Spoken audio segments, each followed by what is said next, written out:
was young, I got into climbing when I was a teenager. I was reading magazines and I saw images of rock towers. When I realized that there were these spires out in these remote places, I had this super strong feeling that was kind of my destiny in life. The Eneti Desert in Chad is a pretty obscure place. I just thought, okay, Chad, somewhere in Africa. I didn't realize I was coming to such a hellhole. You get sand whipping into you all the time. It is kind of unpleasant. And just this godforsaken land. To come to an area where nobody on Earth had come climbing before was kind of amazing, you know? I don't think James and Alex knew what they were getting into. And realistically, I didn't know what I was getting into.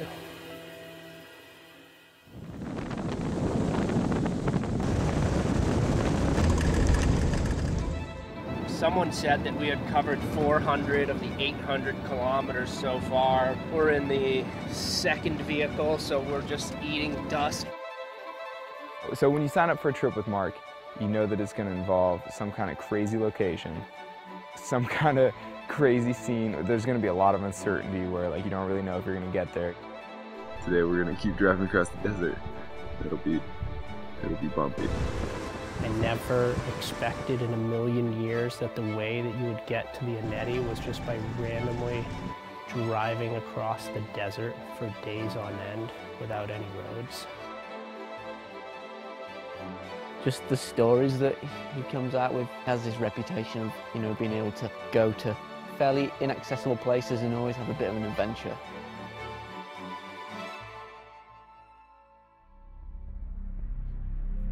It wore on us, and we're starting to think, you know, God, I really hope this is worth it, you know, and you're also starting to wonder, how is there going to be anything out here? Then you turn a corner and you look off in the horizon and you're like, okay, there it is, there's the promised land. My goal all along has been to hopefully find towers like this that people haven't climbed before and be the one who pioneers the first ascents. And for whatever reason, I absolutely love climbing these things. So, which tower do you want to climb today?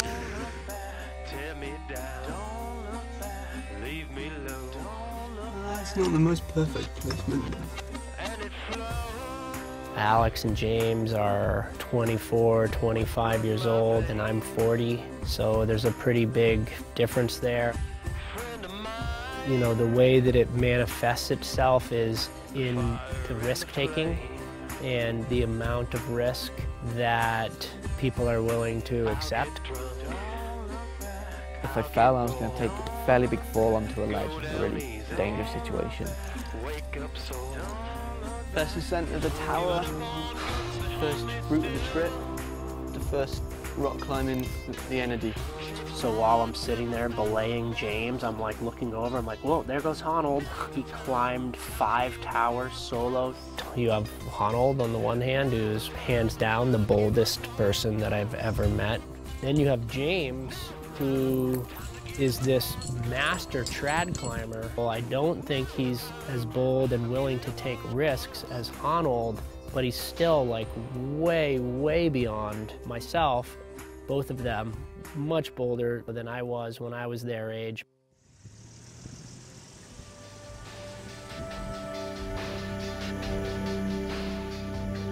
What happens once you have a family is that you start thinking more and more about the impact that it would have if something happened to you. The climber in me and the adventurer that wants to go off and do all these crazy trips, and they're always going to be risky. It's pretty hard to find the balance, but I'm trying. That's kind of like my struggle, and it's what I'm working on right now in my life.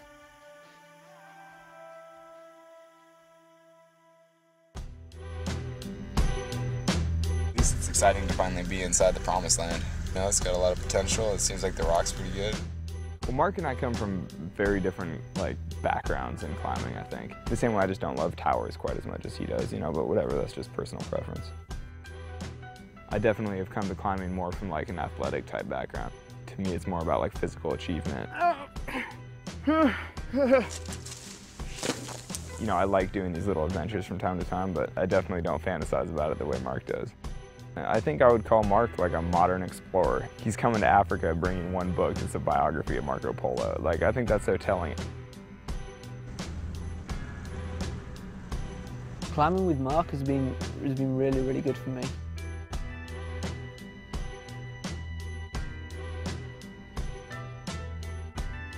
He has a bit of a reputation of being able to go to these fairly unknown places which usually turn out to be a little shitty, but still have an amazing time and come back with non-climbing stories and adventures that are worth more than any climbing ever could be.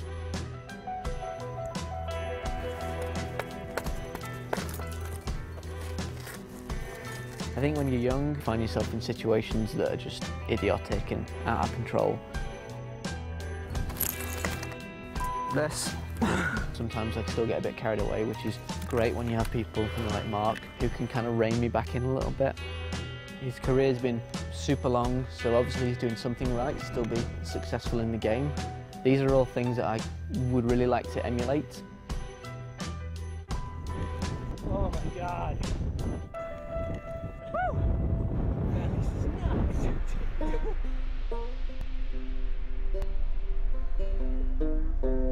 The other person that's a big part of this adventure is Piero. He's our guide and our outfitter. I can't imagine what inspired him to come to the desert like this and to be here for almost 40 years. He's raised his family here, and it's his whole life.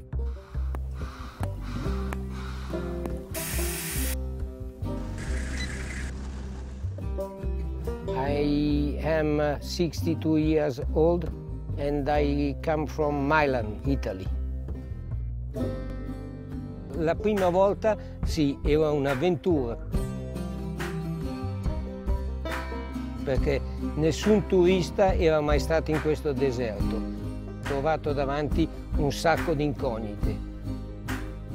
We have some attack from outlaw. They keep a car, they keep all money, which Kalashnikov is not good, but any work has some part is not good.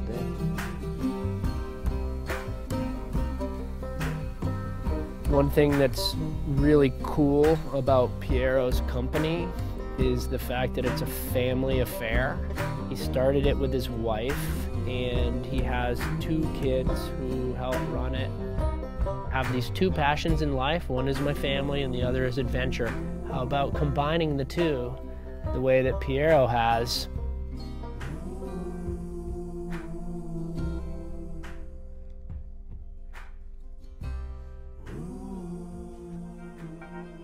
I think that there was one single feature which really stood out to everybody on the team. Formation, which is basically a tower and an arch. The most unbelievable and unlikely piece of rock that you could imagine. Unfortunately, it happens to be located super deep in the Aneti, about as far into it as you can get. It wasn't really clear whether we would be able to make it that far. There was some problems with the drive, some difficult terrain that we would have to get through. Finally, we made it down here, and it's safe to say it was a very, very good decision because this thing's amazing.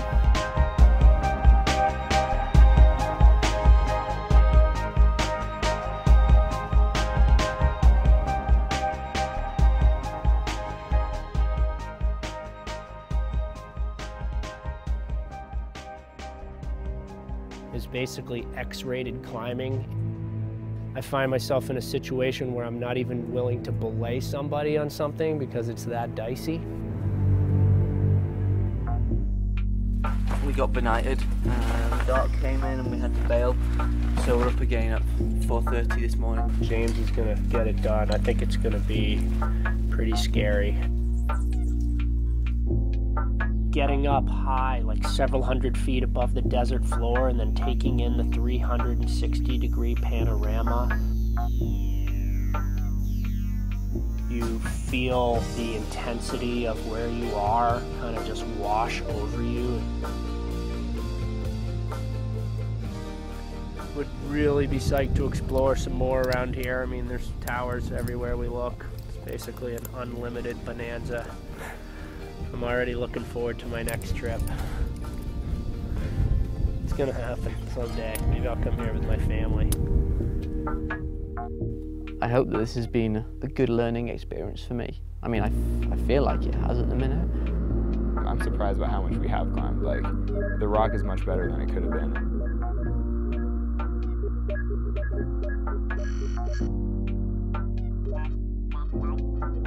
What I've learned from the trips that I've been on so far is just that the world is super vast and there's essentially like an unlimited supply of this stuff.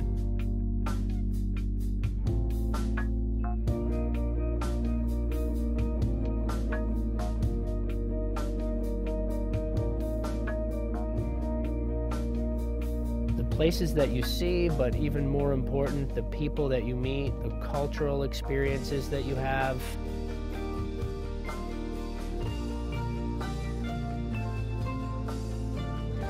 È difficile dire perché si ama il deserto. È un po' come quando domandi a un alpinista perché ami la montagna.